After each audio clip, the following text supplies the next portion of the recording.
Assalamualaikum warahmatullahi wabarakatuh. Perkenalkan, kami dari kelompok 4 Sistem Informasi F Angkatan 2024.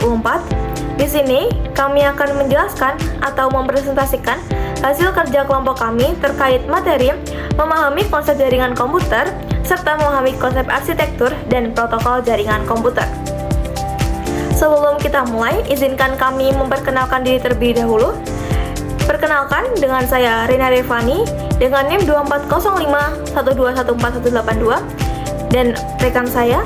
Nama saya Adinda Sasabila Putri dengan NIM 240512148183 dari kelas Sistem Informasi F 2024. Perkenalkan, saya Ahmad Nurullah, jika di tim terakhir 187, kelas SIF 2024.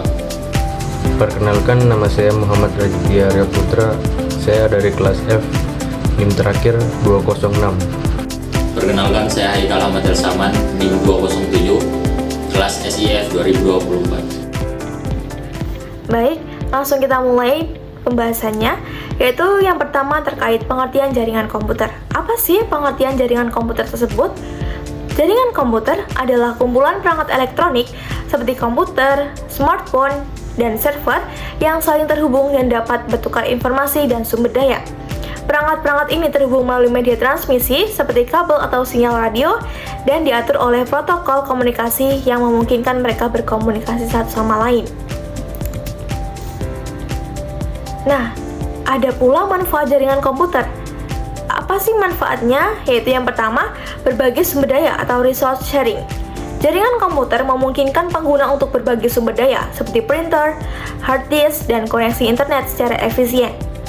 Yang kedua, komunikasi yang lebih mudah dan cepat atau enhanced communication.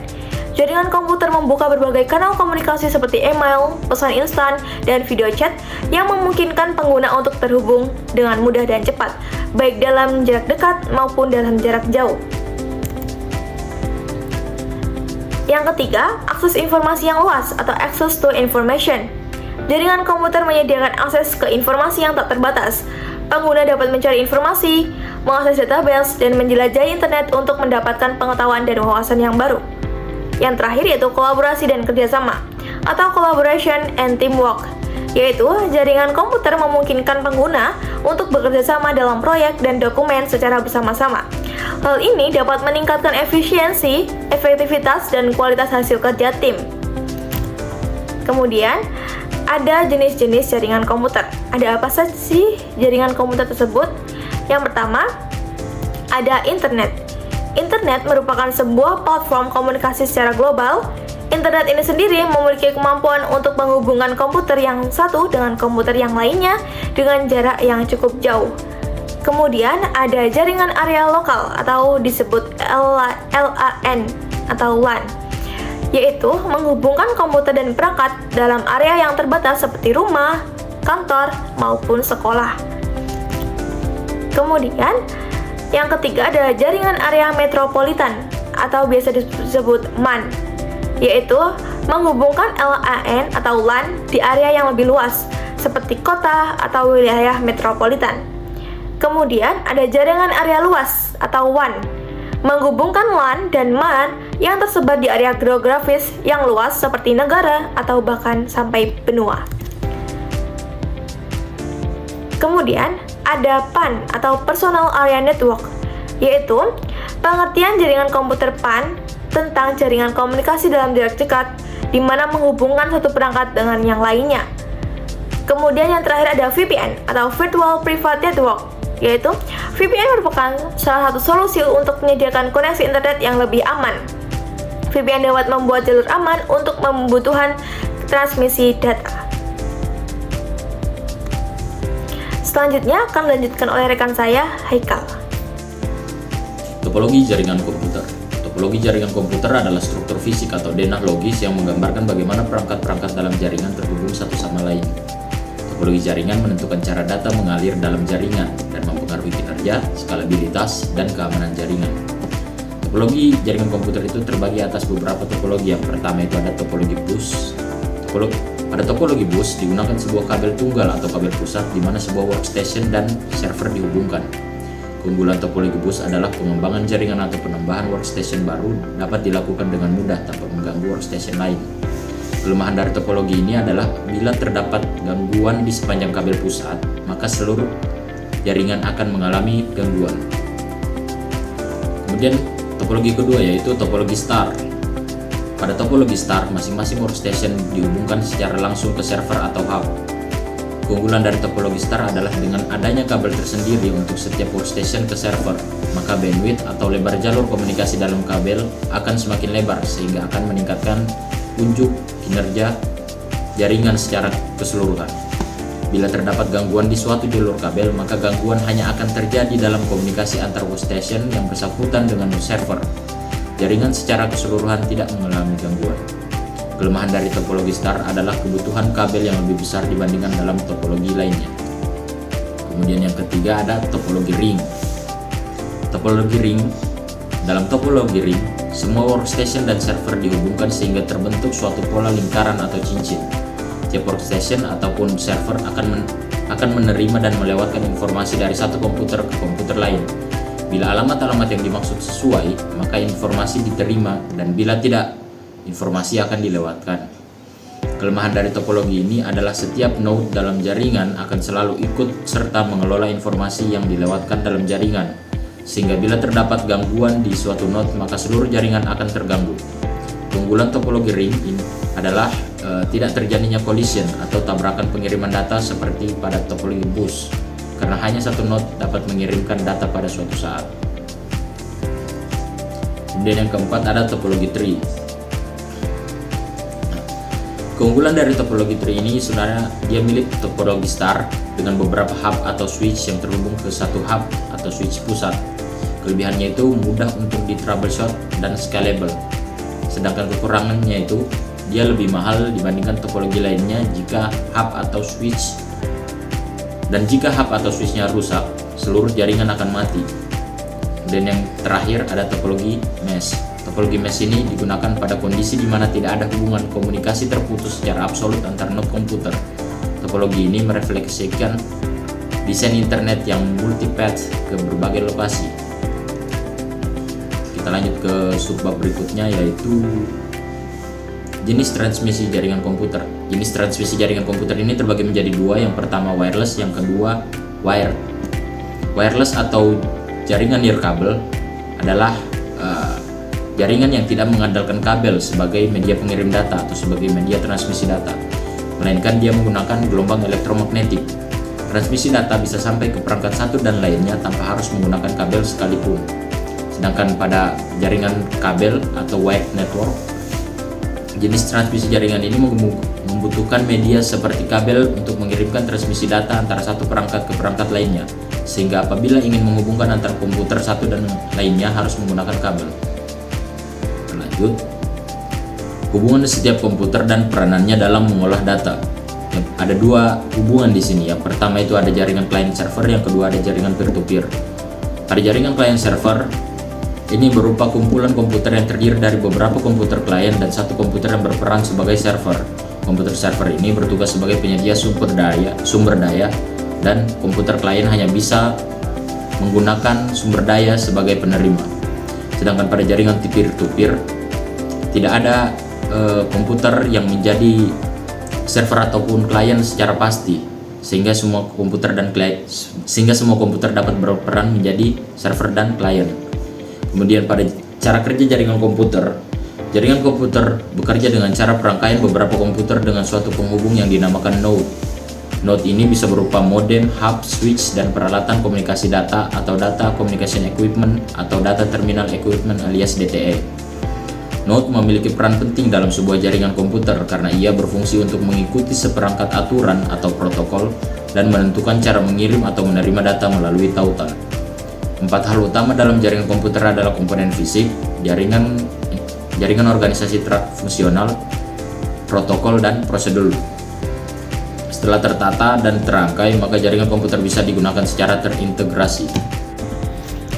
Materi yang kedua yaitu memahami konsep arsitektur dan protokol jaringan komputer. Pengertian arsitektur jaringan. Arsitektur jaringan adalah rancangan dan struktur keseluruhan sebuah jaringan komputer. Arsitektur ini mencakup komponen-komponen dasar jaringan, konfigurasi fisik dan logis, serta protokol-protokol yang digunakan untuk mengatur komunikasi data antara perangkat dalam jaringan. Arsitektur jaringan komputer bertujuan untuk menyediakan panduan dan kerangka kerja dalam merancang, membangun, dan mengelola jaringan komputer yang efisien, andal, dan scalable. Arsitektur ini membantu dalam mengatur tata letak perangkat keras, hardware seperti switch, router, dan kabel jaringan, serta tata letak perangkat lunak, software termasuk protokol, algoritma, dan aplikasi jaringan. Elemen-elemen arsitektur jaringan yang pertama adalah topologi jaringan. Topologi jaringan komputer adalah struktur fisik atau logis dari jaringan, seperti topologi bus, topologi bintang, dan topologi mesh, dan lain sebagainya. Elemen-elemen arsitektur jaringan yang kedua yaitu protokol jaringan. Protokol jaringan adalah aturan dan prosedur yang digunakan oleh perangkat dalam jaringan untuk berkomunikasi antara satu sama lain. Contoh protokol jaringan termasuk TCP atau IP, Internet Protocol, Ethernet, dan Wi-Fi. Selanjutnya ada perangkat jaringan komputer. Perangkat jaringan komputer meliputi switch, router, modem, dan perangkat lunak yang mendukung fungsionalitas jaringan seperti server dan firewall.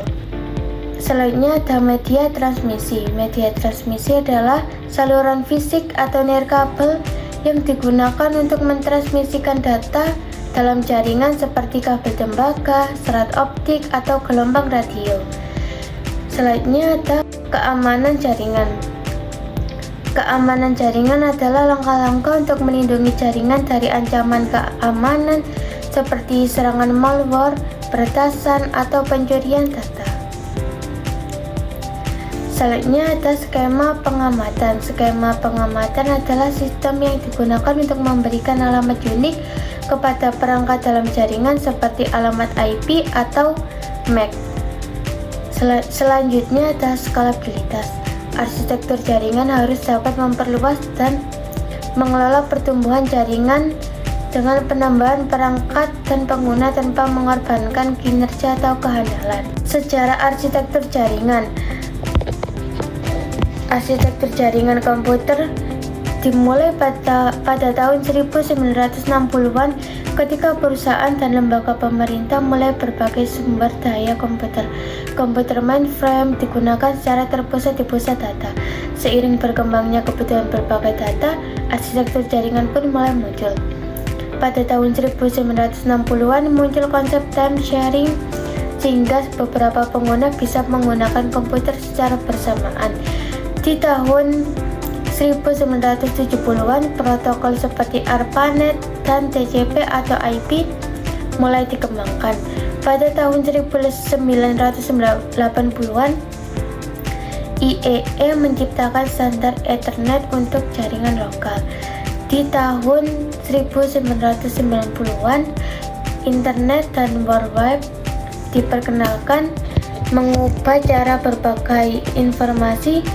Pada tahun 2000-an, teknologi nirkabel seperti Wi-Fi dan cloud computing saat jaringan komputer terus berinteraksi dengan IoT, Internet of Things, dan jaringan 5G yang menyediakan koneksi yang lebih cepat dan handal. Kelebihan arsitektur jaringan. Pemakaian sumber daya yang efisien. Dalam arsitektur jaringan komputer, sumber daya seperti printer, file, basis data, dan aplikasi dapat dibagikan dan diakses oleh banyak pengguna atau komputer. Hal ini memungkinkan pengguna sumber daya secara efisien dan pengurangan biaya yang terkait dengan memiliki sumber daya terpisah untuk setiap pengguna. Yang kedua ada keamanan. Dalam arsitektur jaringan komputer, langkah-langkah keamanan dapat diterapkan untuk melindungi jaringan dan sumber daya dari ancaman seperti akses yang tidak sah atau serangan virus. Dengan menggunakan firewall, enkripsi data, autentikasi pengguna, dan protokol keamanan lainnya, resiko keamanan dapat dikurangi. Yang ketiga ada skalabilitas. Arsitektur jaringan komputer memungkinkan jaringan untuk diperluas dengan mudah sesuai dengan kebutuhan bisnis atau organisasi. Dengan menambahkan komputer atau perangkat ke jaringan yang ada, jaringan dapat dengan cepat berkembang dan menyesuaikan diri dengan pertumbuhan organisasi. Yang keempat ada peningkatan kolaborasi. Dengan arsitektur jaringan komputer, pengguna dapat dengan mudah berbagi informasi, berkolaborasi dalam proyek, dan berkomunikasi secara efektif melalui jaringan. Hal ini meningkatkan produktivitas dan kerjasama antara pengguna jaringan. Selanjutnya ada kekurangan arsitektur jaringan. Yang pertama ada kompleksitas. Arsitektur jaringan komputer yang kompleks dapat menjadi sulit untuk dirancang, diimplementasikan, dan dipelihara. Memahami dan mengelola berbagai komponen protokol yang terlibat dalam arsitektur jaringan yang rumit dapat memerlukan keahlian teknis yang tinggi. Yang kedua ada biaya. Implementasi dan pemeliharaan arsitektur jaringan komputer seringkali membutuhkan biaya yang signifikan. Ini termasuk biaya perangkat keras, perangkat lunak, pelatihan, pemeliharaan, dan peningkatan. Biaya tersebut dapat menjadi kendala terutama bagi organisasi dengan keanggaran terbatas. Yang ketiga ada kinerja. Desain arsitektur jaringan yang tidak tepat atau tidak efisien dapat mempengaruhi kinerja jaringan secara keseluruhan. Jika lalu lintas jaringan sangat padat atau jika ada masalah dengan pengaturan dan konfigurasi, kinerja jaringan dapat terganggu, menyebabkan latensi atau kehilangan paket data. Yang keempat ada ketergantungan terhadap infrastruktur fisik. Beberapa arsitektur jaringan komputer dapat sangat tergantung pada infrastruktur fisik seperti kabel, switch, dan router. Jika infrastruktur fisik mengalami kerusakan atau gangguan, jaringan dapat terganggu dan mengalami downtime. Yang kelima ada keamanan. Arsitektur jaringan yang tidak dirancang dengan baik dapat membuat jaringan rentan terhadap serangan keamanan dan ancaman seperti hacking, virus, atau serangan distributed denial of service. Kelemahan dalam implementasi protokol keamanan atau kegagalan dalam menerapkan praktik keamanan yang baik dapat mengakibatkan resiko keamanan yang serius. Jenis-jenis arsitektur jaringan. Arsitektur jaringan peer-to-peer. Dalam arsitektur ini, setiap perangkat dalam jaringan memiliki peran yang setara. Setiap perangkat dapat berfungsi sebagai server dan klien secara bersamaan, memungkinkan berbagi sumber daya secara langsung antara perangkat. Contohnya adalah jaringan file sharing peer-to-peer. Selanjutnya ada arsitektur jaringan client server. Dalam arsitektur ini, terdapat satu atau beberapa server yang menyediakan sumber daya dan layanan kepada klien dalam jaringan. Server berperan sebagai pusat pengelolaan dan penyedia sumber daya, sedangkan klien meminta dan menggunakan sumber daya tersebut. Arsitektur ini lebih umum digunakan dalam jaringan yang lebih besar, di mana server berperan sebagai pusat pengelolaan yang sentral. Selanjutnya ada arsitektur jaringan terdistribusi. Dalam arsitektur terdistribusi, tugas dan sumber daya terdistribusi secara merata di antara beberapa komputer atau server dalam jaringan. Setiap komputer atau server dalam jaringan memiliki kemampuan untuk melakukan komputasi dan mengelola sumber daya. Arsitektur ini digunakan dalam jaringan yang besar dan kompleks, di mana keandalan dan skalabilitas menjadi faktor penting. Jenis-jenis arsitektur jaringan. Jenis-jenis ini terbagi menjadi dua, yaitu arsitektur jaringan klien tersentralisasi dan juga arsitektur jaringan hierarkis. Untuk arsitektur jaringan klien tersentralisasi ini adalah perpaduan antara arsitektur peer-to-peer dan client server. Dalam arsitektur ini, beberapa perangkat berperan sebagai server untuk menyediakan sumber daya dan layanan tertentu, sedangkan perangkat lain berperan sebagai klien yang mengakses sumber daya tersebut. Perbedaannya dengan arsitektur client server adalah bahwa tidak semua sumber daya terpusat pada satu server tunggal. Untuk arsitektur jaringan hierarkis, dalam arsitektur ini jaringan dibagi menjadi beberapa lapisan atau tingkatan. Setiap tingkat memiliki fungsi dan tugas yang spesifik. Lapisan atas dapat berfungsi sebagai pusat pengelolaan dan kontrol, sedangkan lapisan di bawahnya bertanggung jawab untuk menjalankan tugas-tugas yang lebih spesifik. Arsitektur hierarkis digunakan dalam jaringan yang kompleks, di mana hierarki dan pengelompokan sumber daya menjadi penting. Pengertian protokol jaringan. Protokol jaringan komputer adalah aturan yang ada dalam sebuah jaringan. Pengertian protokol jaringan. Protokol jaringan komputer adalah aturan yang ada dalam sebuah jaringan komputer yang harus ditaati oleh pihak pengirim dan penerima agar dapat saling berkomunikasi dan bertukar informasi meskipun memiliki sistem yang berbeda. Lalu untuk fungsi protokol jaringan di sini dibagi menjadi 4, yaitu yang pertama memastikan data yang dikirim dapat diterima dengan benar dan aman. Kedua, memisahkan data besar menjadi paket-paket kecil untuk mempercepat transmisi data. Yang ketiga, memastikan data yang dikirim tidak rusak atau hilang. Keempat, mengenkripsi data agar tidak dapat dibaca oleh pihak yang tidak berwenang. Lalu untuk contoh protokol jaringan komputer, yang pertama ada Internet Protocol atau IP, yang kedua protokol resolusi alamat atau ERP, yang ketiga Secure Shell atau SSH, keempat Transmission Control Protocol atau TCP, yang kelima Hypertext Transfer Protocol atau HTTP, yang keenam File Transfer Protocol atau FTP, Simple Mail Transfer Protocol atau SMTP, ke-8 Telnet, dan terakhir Domain Name System atau DNS.